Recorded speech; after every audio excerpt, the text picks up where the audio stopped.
Good evening. I'm Jane Davis. I'm the founder and the director of the Reader organisation. Some of you have been in a reading group tonight with two of my colleagues who are here, Penny and Val. So those who are over there in that group, you know what I'm talking about. And the rest of you, I'm going to have to try and explain very shortly. We try and encourage people to get into reading if they're not already into it, or get more into it if they are into it, by reading in weekly shared reading groups. And that means someone reads aloud and everybody listens or follows the text, and we talk about it as we go along in a very, very easygoing way. So it's not like a lesson or a class or anything like that. To give you one example, I was reading a great book, War and Peace by Leo Tolstoy, in this manner. And during the reading of War and Peace, it takes years and years and years to read aloud at once a week. One man, in War and Peace, there is a scene when the army is retreating from Moscow, and there's a little three-legged dog. And a man in the group said, you know what, because we're Scousers, I'm sorry, I forgot to tell you that. You know what? My granddad had a dog like that with 3 legs.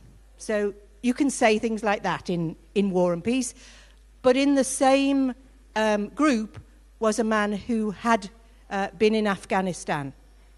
And so when we read Prince Andrei's Ride into Battle, that man has a very different thing to say about War and Peace. So that's the kind of thing they are the extremes of what can happen. And I'll tell you more about it later if you want to ask me questions. Okay, my name's Sam Leith. I'm a journalist by trade, but I specialise in writing about books and work as sort of a critic or book reviewer. Critic's rather kind of highfalutin term for what's basically just book reviewing. And I was the literary editor of the Daily Telegraph for a little while before I got the sack, actually. So possibly you should disregard absolutely everything I say. But I'm sort of in the business, I suppose, of one part of the kind of literary ecosystem is critics who will say, they're trying to encourage people to read, but they're also trying to encourage people to read particular books, or discourage them perhaps from reading the lousy ones. And so sometimes I'm an enemy of books, but I'm only an enemy of particular books, so that people can be encouraged to read better ones. And I review a lot I'm freelance now, obviously.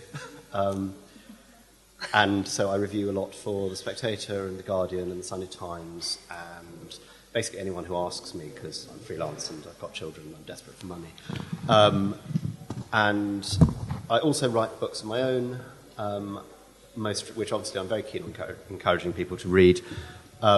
Most recently, I've done a non-fiction book called Are You Talking to Me?, which is about rhetoric, which sounds a sort of dusty old discipline, but I maintain is really important and relevant to modern life, given that we're absolutely surrounded by it.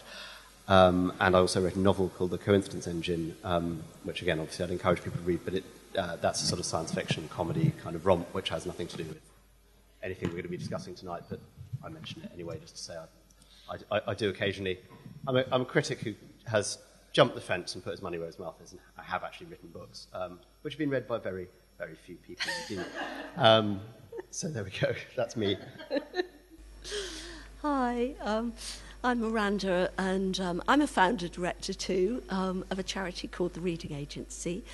And we set the Reading Agency up because we were working with a whole load of librarians, and we were really, really concerned by the fact that still in a wealthy country with free education, we have a really shocking problem with literacy in this country. And, the latest figures out from the government are 5 million people, 16 and upwards, still don't have the literacy skills they need to function properly in life.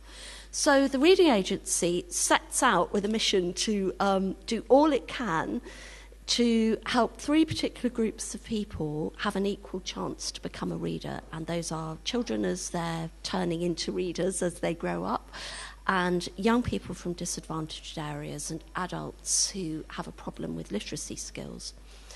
And our specialism is working with public libraries, which is why it's so nice to be here, because we're passionate believers in libraries as the kind of ultimate democratizer of reading. And we create big programs that run right across the library network to inspire those reading audiences to read. And our biggest is the Summer Reading Challenge, which challenges children in the break from school to read 6 books over the summer holidays, which for some children is really easy and for some children is really, really difficult. And we create the materials and a website, and we train the librarians and train the volunteers, but they themselves actually kind of connect the local kids and do it. And I just had a whole load of stuff back today about the children who've been doing the challenge, and that there was a really amazing story about a little boy who, we can't kind of do an official case study on him, so I'm going to just call him Rani, but he was from a very difficult background. He had ended up in several foster homes, and he absolutely, the school, he'd been to several schools and they just hadn't been able to get him to read at all or to enjoy it. And he did the Summer Reading Challenge this year, he's 6, and something about the kind of magic of it has completely turned round how he feels about reading. Because he'd never actually finished a book before, so to finish 6 and get a medal at the end and have his medal awarded in the school's assembly was just complete magic. And he'd become particularly attached to a young male volunteer who had himself done the challenge. It's been going for 14 years now, and he'd done it. And that the bond they formed really, really helped this little boy kind of totally start to love reading. And so that's what we do. Thank you very much, all three. Interesting thing that you were talking just before we started, that actually we share a birthday in common. So the Reading Agency is 10 years old. On Monday. On Monday. Reading organisation or some... Older than 10, but Get Into Reading is 10, and we had our birthday in August. And Idea Stores are also 10 years old as of last May, so we are celebrating the whole of the year 10 years of actually working really actively on the field with that. Sam, you could be 10 years old or not, but you've been involved obviously in, for some time this.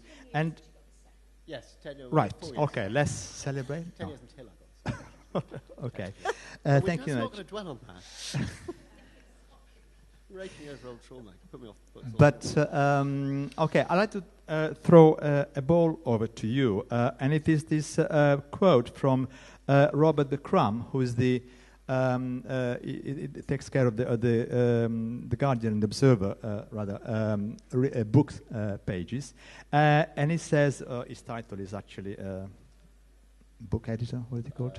He's a sort of retired books editor. Retired book editor. Okay. Editor-in-chief books or something really. Okay, so Robert Crumb on Saturday in the Guardian, he said this is the golden age of reading. That's what he said. And he said, well, I can see the expression. And he said, he described it being a greater consumption of the written word in more formats, from tweets to deluxe hardbacks than ever before, must see the dividend, the transformation of the Republic of Letters. So what I want to ask you, all three of you, really, is this really the golden age of reading? Shall I? Okay. Well, I think this sort of cuts to the heart of what we think about a lot, because my big concern is that we're kind of becoming a divided society. So there's presumably everybody here loves reading. I'm completely nuts about it. I can't go anywhere without some kind of reading with me when I think obsessively about what I'm going to read on holiday, etc., etc. But there's a whole chunk of society that can't read or doesn't want to read. and the social consequences of that are really, really serious. So for me, that's it's quite a typical sort of literary editor's comment, in a way, of like, it's a golden age of reading, yes, for those of us who love reading, but what about everybody who doesn't? I mean, I actually really like what Robert McCrum wrote. I read it at the weekend, and in lots of ways I agree with him, because, you know, a whole load of the shackles of the industry are kind of just flying out the window. Publishers and writers are doing completely different things, having to completely rip up their business models, and readers are, their voices are coming through loud and clear. You know, on the readers' blogs, I don't know if any of you ever see the Dove Gray Readers blog. That's community nurse in Devon, writes this fantastic blog. She, like me, is completely obsessed with nature writing, and you know, nobody had heard of her ever, and she's a fantastic book recommender. Yeah, she's very good. Well, I would sort of semi-endorse what Rob McCrum said, because I think there are sort of 2 points, there are sort of 2 things going on, one of which is to do with, you know, what we're talking about, sort of book reading and a democratization, as you say, that, you know, snooty critics who write for newspapers, like me, are being superseded by, you know, bloggers, by a whole range of people who are reading in more and more formats, that people are able to publish much more easily than they used to be able to. You know, you can self-publish, you can, and, you know, people are forming reading groups. There's a huge boom in that, literary festivals. There's the sort of way in which books and literature are consumed has massively opened up.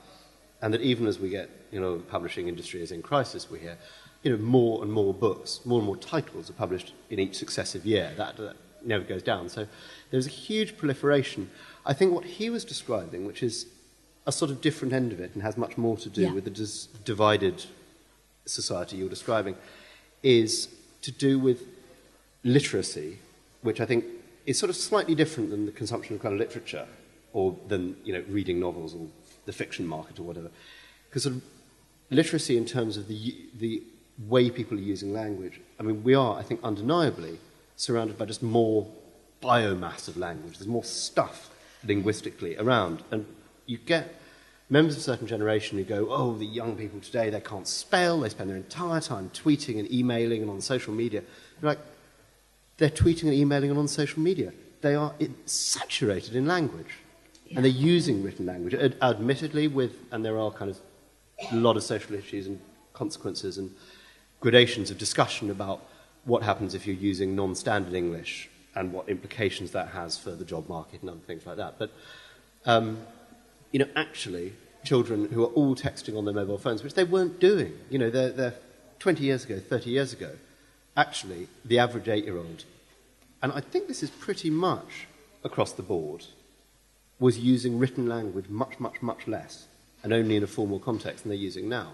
You know, people are naturally expressing themselves in writing.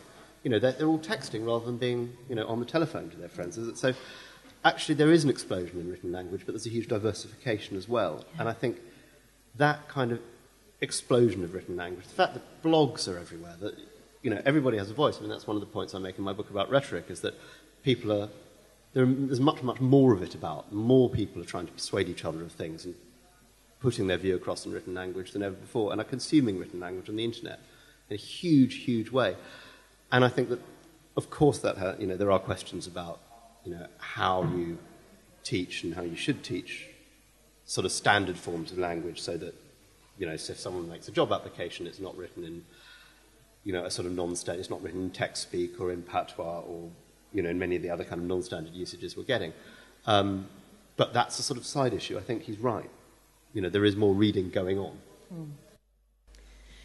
I think that's probably true, and I love texting and tweeting and have a blog and et cetera, so I'd be with that. But my concern is with literature, which I think of as slightly different to reading, and certainly to reading tweets.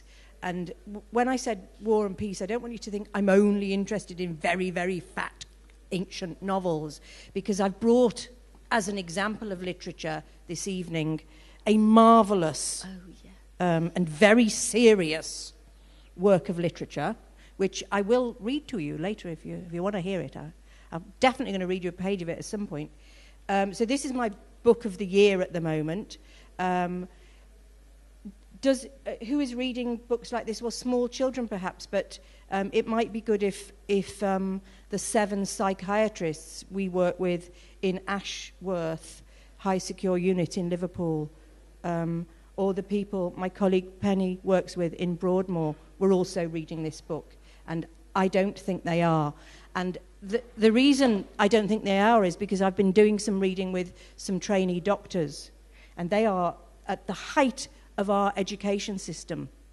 And I had 12 doctors in a room, and every single one of them said to me, I haven't had time to read literature since I was 14. That is a real problem.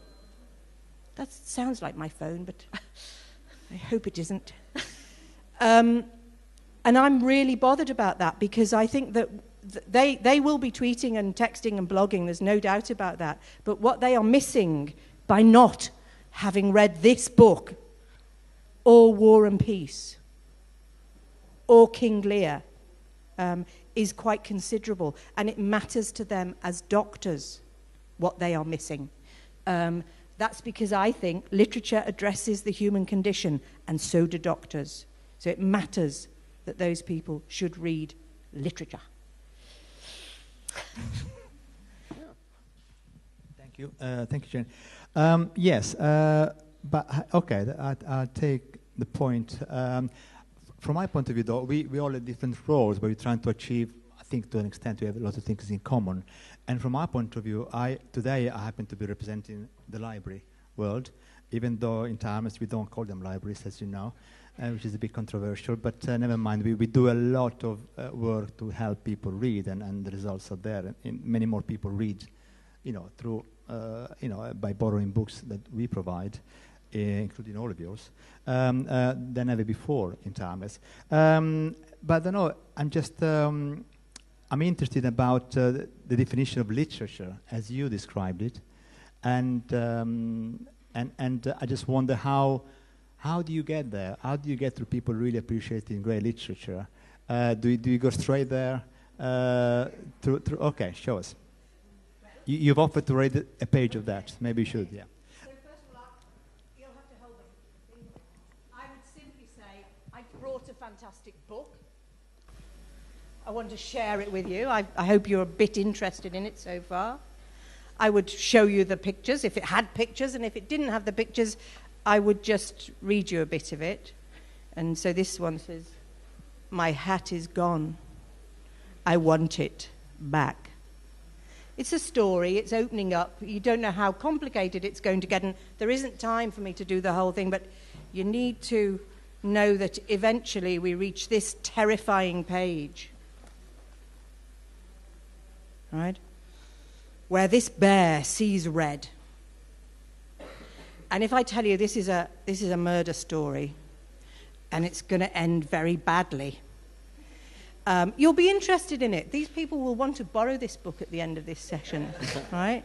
So how do I define it? I define it by whether it engages the deep inside parts of people that ordinary language doesn't get at. This can do it very well, but so can old, classic, great literature. I've brought with me this, Cry the Beloved Country. Oh, cry. It's deeply, deeply human. And anybody who's ever lost a child to the big city in any country of the world will recognize that book. So that's great literature. Maybe I'm talking about recognition. I don't know what you think. I think the question of how you get people reading great literature, I mean, I think it does sort of start with reading anything. I mean, I spend a lot of time kind of, pontificating on, supposedly literary fiction and judging prizes and that sort of thing. And actually, I got there by reading complete crap. As a child, it was just quantity, actually, rather than quality that was important. I devoured Nancy Drew, and I spat on the Hardy Boys because I thought the Hardy Boys were, a very inferior product until I discovered they were both products of the same writing syndicate. I was just reading the one designed for girls. I read tons of comics. I read Terence Dick, Doctor Who novelisations. The thing that started me getting interested in adult literature really was the dirty bits in the Harold Robbins in my parents' library. All the stuff that is, exactly, it gets you suddenly into all these books and into these ideas. And actually, I think what happens is that the more you read, the more you, in a way, your taste, and I think you can talk about taste in a kind of reasonably objective way.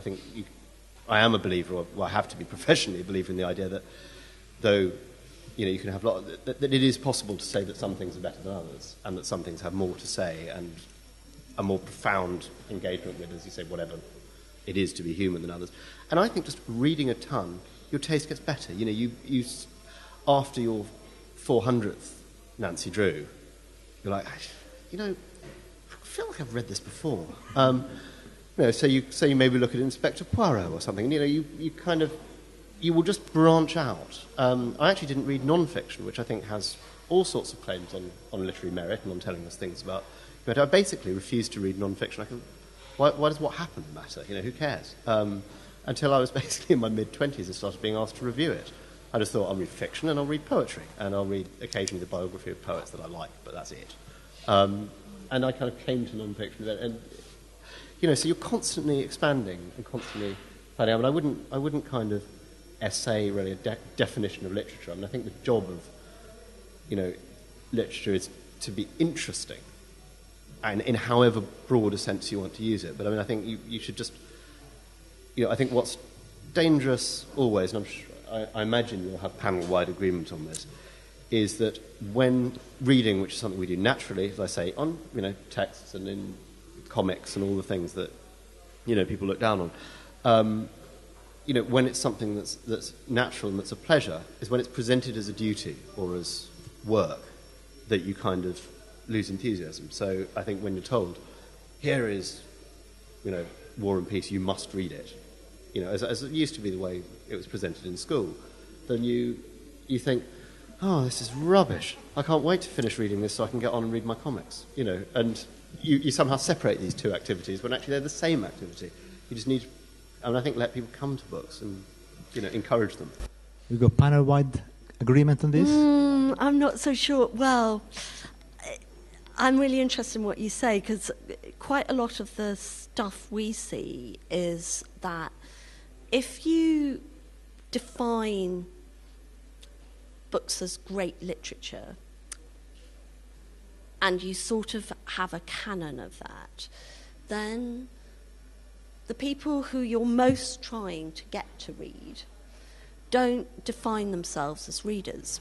And there's quite a lot of research which shows that particularly boys who, if you ask them, do you think you're a reader, they'll say no, they're not, because they don't like stories. They like fact books or joke books, or, they don't, and they're often taught by female teachers, and often the only person in the home who's reading is a mother, not father. And so they don't think of themselves as readers. So certainly our approach is absolutely anything counts, whether that's a cereal packet or the lyrics in a rap or, a manga book, anything, as long as they're kind of starting on that reading road, and then you kind of get them as far as you can on that reading road as is possible, often from a very, very, very difficult start. So I kind of agree with you. I just think that the sort of practice on the ground when you talk about great literature sort of worries me, because I've seen it scare kids off. I remember particularly a boy who about 8 years ago, we were working within a West Midlands setting with a whole load of youth workers, and he was obsessed with motorbikes, and that was all he did. But he read a lot of manuals about motorbikes and a lot of stuff on the internet, and that was like, yeah, well, that's fine, just do that. That's absolutely great. And then we kind of gradually extended it out to biographies and, you know, kind of linked it to his interests. So, yeah, it's my two penneth.